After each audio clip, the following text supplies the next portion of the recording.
In the year 2023, 24 death row inmates in the United States spoke their final words. Some remained silent, some offered apologies, and others left behind statements that continue to send chills down people's spines. Before their deaths, what did they eat? What did they say when facing the irreversible truth? There was no turning back, and each story is a chilling slice of justice guilt and what is called redemption. Before we begin, please leave a comment which country or state are you watching this video from. Let's see how far these stories have traveled.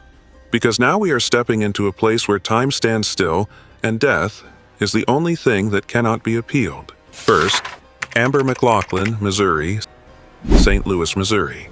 A fall night in 2003. Beverly Gunther, a dedicated, quiet woman, did not return home after work. She had once been in a tumultuous relationship with Amber McLaughlin, her former boyfriend, and an unrelenting obsession. Amber, then known as Scott, had previously been convicted of rape. After being released from prison, she secretly stalked Beverly, violating a restraining order, and ultimately her body was later discovered showing clear signs of foul play. Amber was sentenced to death. While awaiting execution, she openly lived as a transgender woman, becoming the first openly transgender woman to be executed in U.S. history. On January 3, 2023, Amber entered the lethal injection chamber at Missouri's prison. Her last meal, a cheeseburger, french fries, a strawberry milkshake, and peanut M&Ms. Before closing her eyes, she said, "I'm sorry for what I did. I am a loving and caring person." But in the room where death was injected directly into her veins, that apology came too late, and the one who needed to hear it was no longer alive. Second, Robert Fratta, Texas. Houston, Texas. A peaceful night in late 1994. Farrah Fratta, a mother of three, had just returned home after taking her children to church. As she stepped out of the garage, a gunshot shattered the neighborhood's usual tranquility. Farrah collapsed right at the entrance, and the assailant vanished into the darkness. Police soon discovered the crime was not a robbery. Behind that bullet was a chillingly calculated plot masterminded by her ex-husband, Robert Fratta.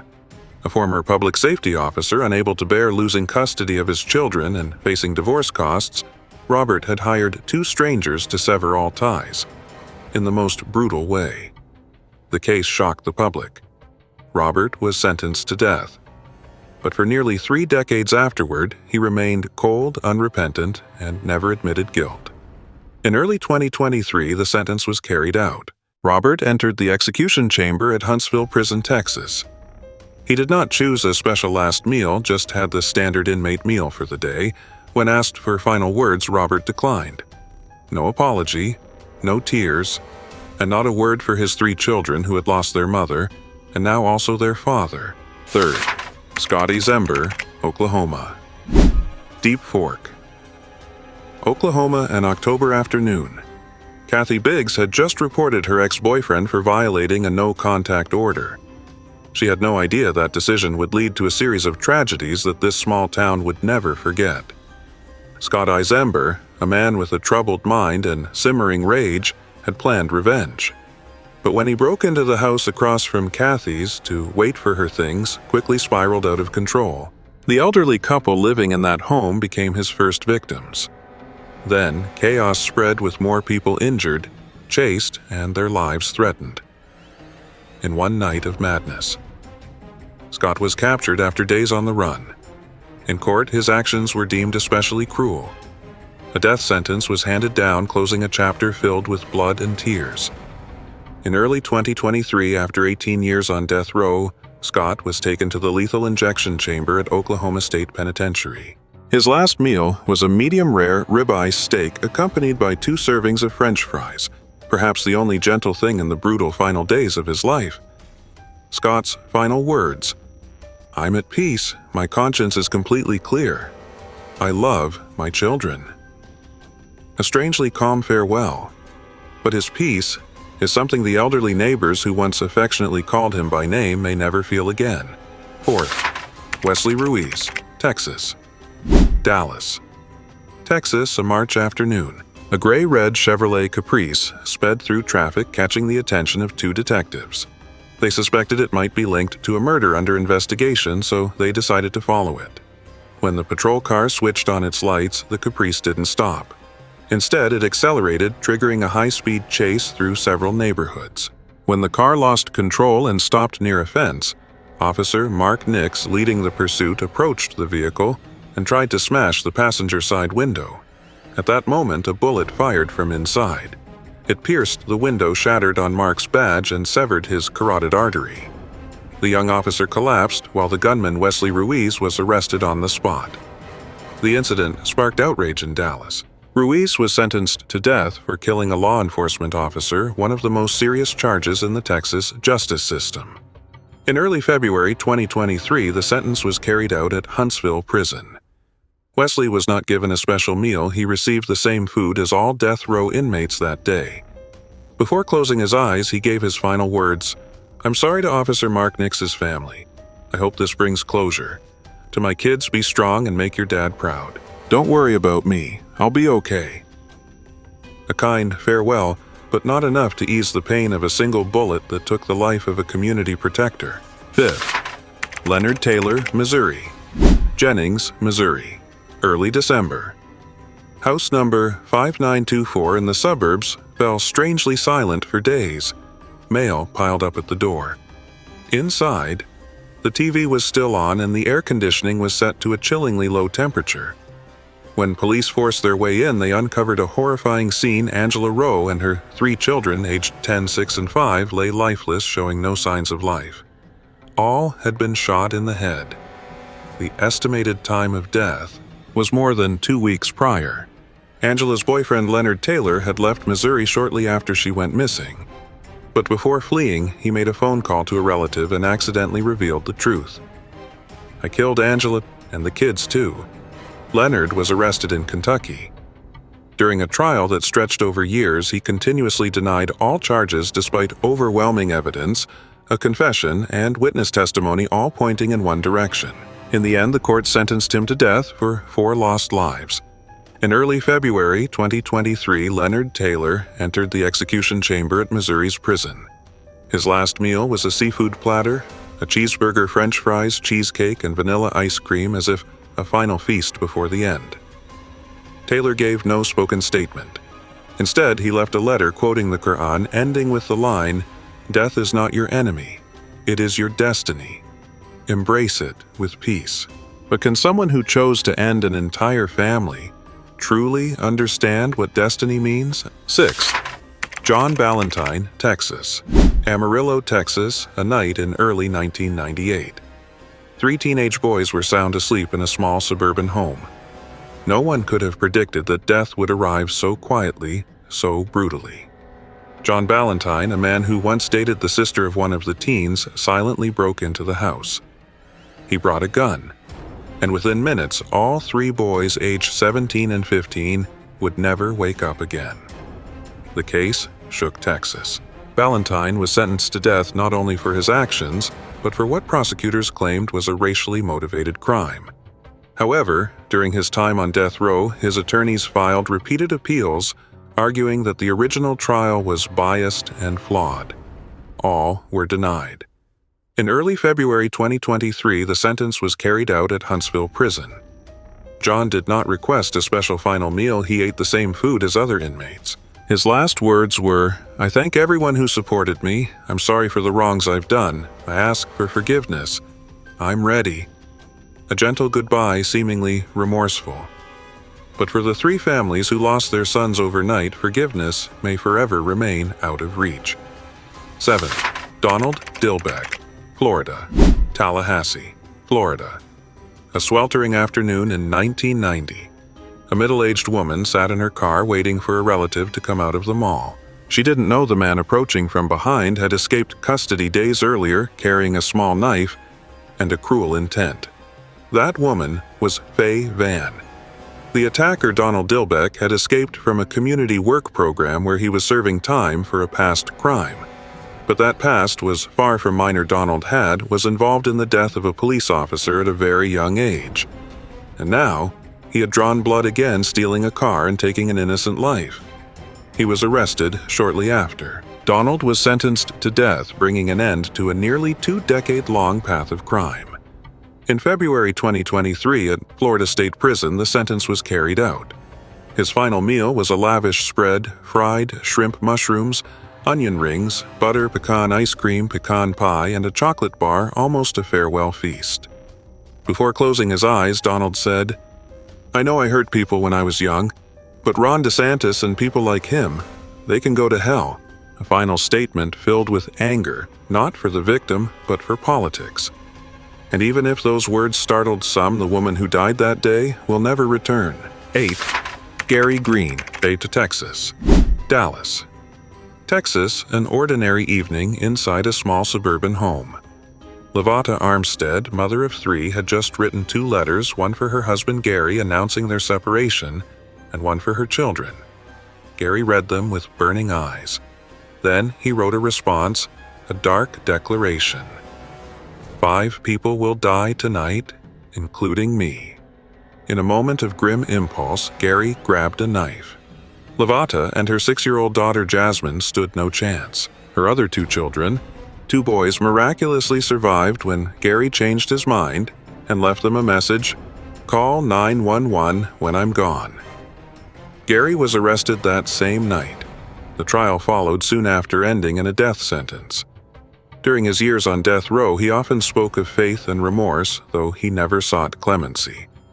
In March 2023, Gary Green entered the execution chamber at Huntsville. His last meal was not disclosed. He received the standard death row meal. Before his final breath, he said, "I took not 1, but 2 people we all loved. I hope you forgive, not for me, but for yourselves, so you can heal and move forward." A sincere farewell, perhaps the only gentle moment in a painful story that the surviving children will carry for the rest of their lives. 9. Arthur Brown, Jr., Texas. Houston, Texas, the summer of 1992. A drug deal was scheduled at a small house, but instead of trading goods for money and going their separate ways, 3 men entered with a different plan: leave no witnesses. Gunshots rang out. 4 people died on the spot. Among them was Jessica Canones, just 19 years old and 7 months pregnant. 2 others were severely wounded but survived. They became living witnesses, able to identify Arthur Brown Jr. as the mastermind of the massacre. Brown fled across multiple states under a false identity, but was eventually captured and sentenced to death. For the next 30 years, he maintained his innocence, claiming the court had convicted the wrong man. In March 2023, the sentence was carried out at Huntsville Prison. Arthur was not given a special final meal. He had the same food as other inmates. On the execution bed, he spoke clearly, "What is happening tonight is not justice. This is the killing of an innocent man." A final plea voiced when nothing more could be done. But for the 4 families who lost loved ones and the unborn child who never had a chance truth in any form, could never bring them back. 10th. Louis Gaskin, Florida. Palm Coast, Florida, a December night in 1989. Robert and Georgette Sturmfels were relaxing in their living room, unaware that just outside their window a man dressed in all black was watching their every move, silent, cold, and armed. That man was Louis Gaskin. Police would later call him the Ninja Killer, not just because of his outfit, but for the way he quietly broke in and attacked. That night, he shot and killed the Sturmfels couple. Hours later, he targeted another pair in the neighborhood, but they survived. Gaskin was arrested soon after. He admitted everything, saying he felt the urge to kill and that he chose his victims completely at random. He was sentenced to death in 1990 and spent nearly 33 years on death row. In April 2023, Louis Gaskin entered the lethal injection chamber at Florida State Prison. His final meal: barbecue ribs, chicken wings, turkey neck, shrimp, fried rice, French fries, and water, like a Southern-style dinner for someone who had never known compassion. Before closing his eyes, he said, "Justice is not about the crime or the criminal. It's about the law." A statement that sounded philosophical but came from a man who chose to kill simply because he could. 11. Darryl Barwick, Florida. Panama City, Florida, a morning in 1986. Rebecca Wendt, 24 years old, was sunbathing by the pool outside her apartment. Hours later, she was found dead in her living room, her body covered in stab wounds. The killer was Darryl Barwick, 19, a troubled young man with a criminal past. He broke into her home intending to steal, but when caught, panic and violence took over. Rebecca was attacked repeatedly, leaving behind a deeply disturbing scene. Barwick was arrested not long after and sentenced to death.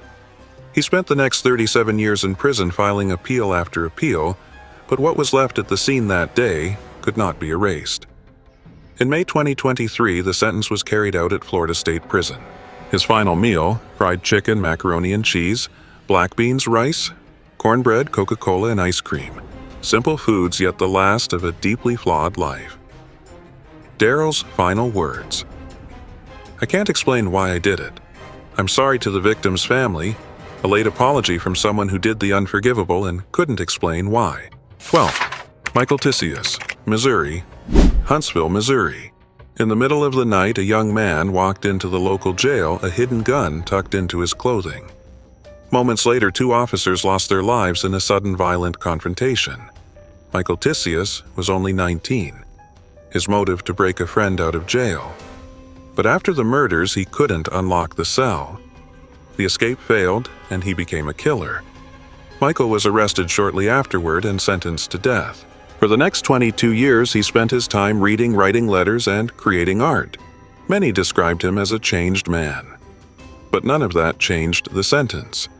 In June 2023, at Missouri's prison, Michael entered the execution chamber.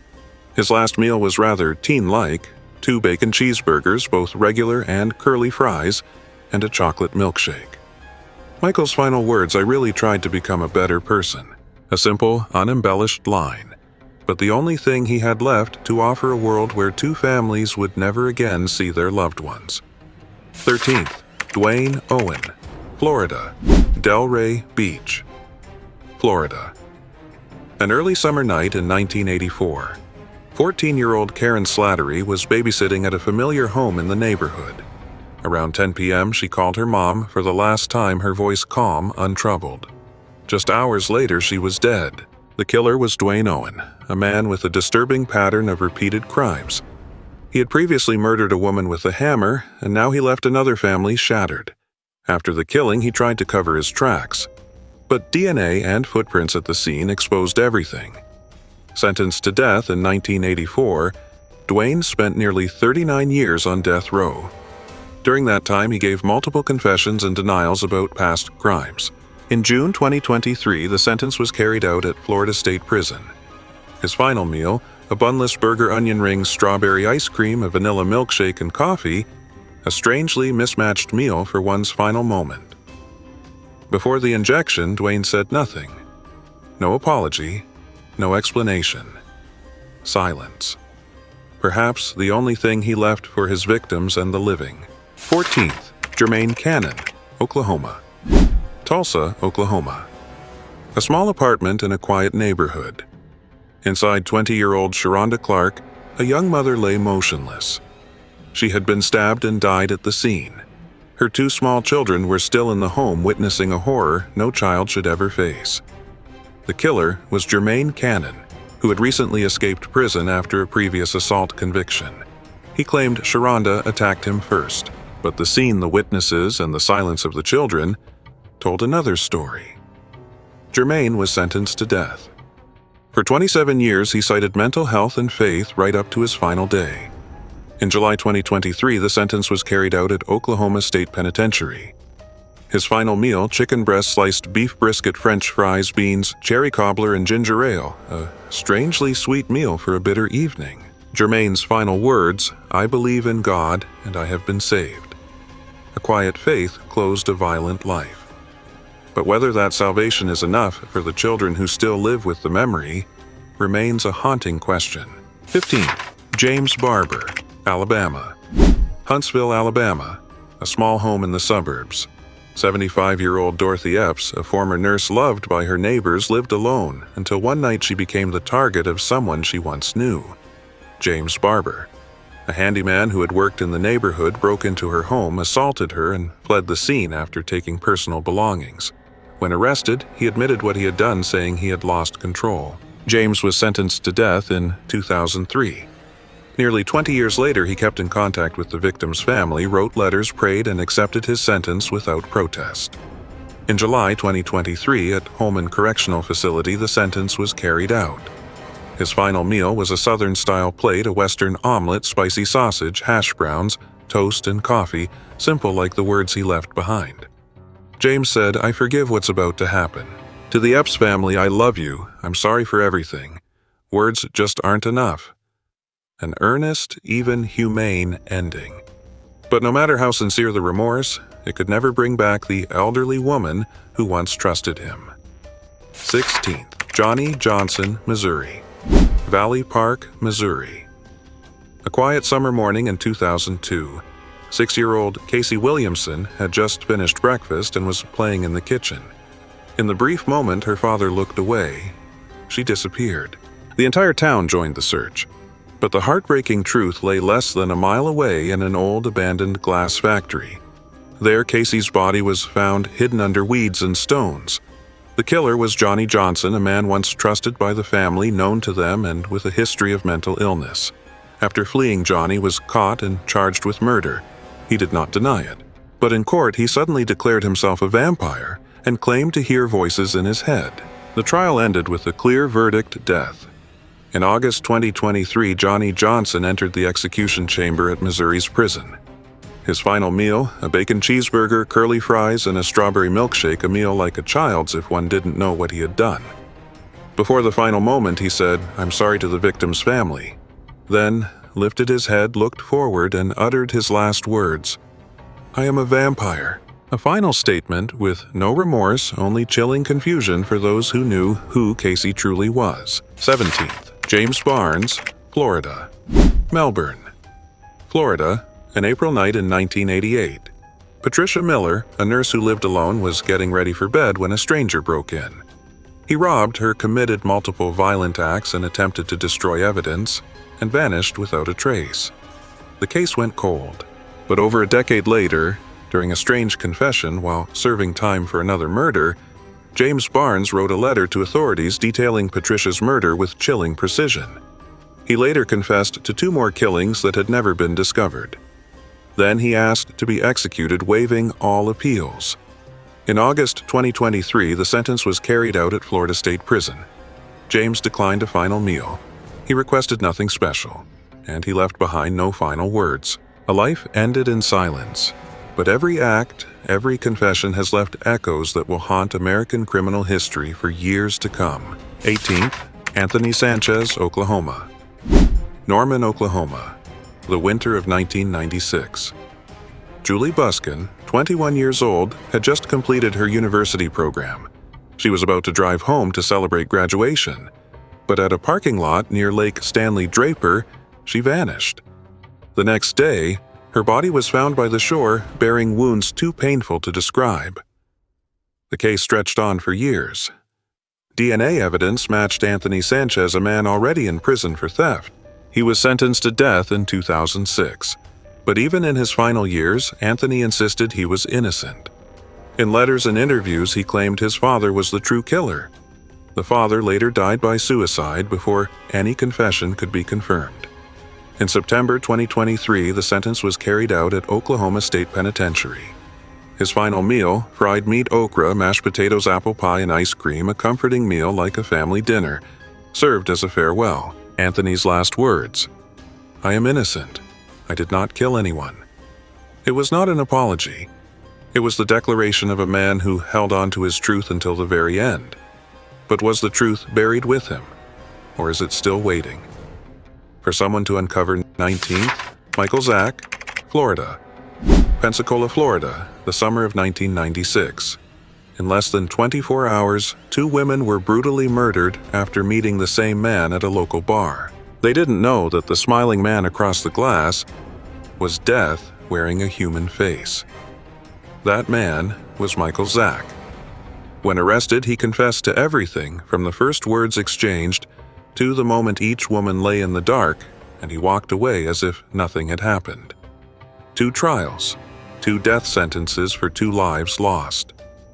Zack spent nearly 3 decades on death row, where each passing year carved another mark into the memory of the victims' families. In October 2023, the sentence was carried out at Florida State Prison. He declined a special final meal as if he had accepted everything or no longer cared. Before his final moment, he simply said, "I love everyone," a phrase as light as air, yet spoken in a place where love, if it ever existed, had long since fled. 20th, Jedidiah Murphy, Texas. Plano, Texas, an October morning in 2000. 80-year-old Bertie Cunningham had just left the mall when a man forced her into her car.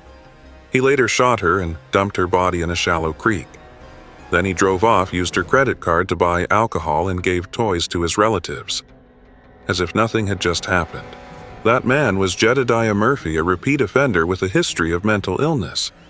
In court, he claimed his actions were unconscious, but the evidence, witness accounts, and his behavior afterward left no room for escape. Murphy was sentenced to death. During his years on death row, he converted to Judaism, memorized scripture, and prayed daily. But he filed no appeals. In October 2023, the sentence was carried out at Huntsville Prison, Texas. His final meal, roasted chicken, mac and cheese, vegetables, peaches, and a cheeseburger. Simple, familiar, perhaps the last kind choice he made. Before the injection, Murphy said, "I'm sorry to the victim's family." Then he recited all of Psalm 34 in Hebrew, a prayer spoken slowly, peacefully, in perfect silence. A deliberate act of redemption. But for the elderly woman killed simply for her kindness, no words could ever be enough. 21st, Brent Brewer, Texas. Amarillo, Texas, an afternoon in 1990. 65-year-old Robert Laminack stopped to help a young couple on the roadside. He didn't know that the man sitting in the back, 19-year-old Brent Brewer, was holding a knife. Moments later, Robert was stabbed in the neck. His car and wallet were taken. The life of a kind man ended in a sudden, cold, unprovoked attack. Brent was sentenced to death. But over the next 30 years, he transformed studying philosophy, creating art, writing to those he had hurt. Many prison staff described him as a respected inmate. In November 2023, Brent Brewer lay on the execution bed in Texas. His final meal was a classic American breakfast, an omelet, spicy sausage toast, hash browns, and coffee, simple like the man he had become. Before closing his eyes, he said, "I'm no longer the reckless kid I was at 19. I hope the family finds peace." A gentle farewell, not asking for forgiveness, but closing a chapter that began in blood and ended in awakening. 22nd, Casey McWhorter, Alabama. Morgan County, Alabama, 1993. An 18-year-old and two friends planned to murder the father of one of them to steal his money. Everything was prepared in advance, guns, a break-in plan, and even a pillow fashioned as a homemade silencer. When Edward Lee Williams stepped through the door, they opened fire. 11 shots were fired, the last one straight into his head. They took his money, his car, and the rest of a life that man was still meant to live. Casey McWhorter fired the final shot. Sentenced to death in 1994 at the age of 18, he spent nearly 30 years on death row where time passed with more regret than hope.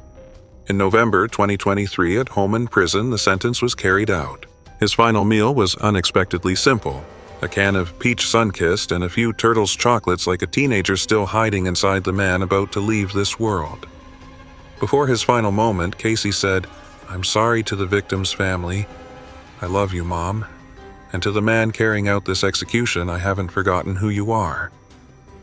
A heartfelt farewell, yet with a lingering edge, much like his story from beginning to end. 23rd, David Renteria, Texas.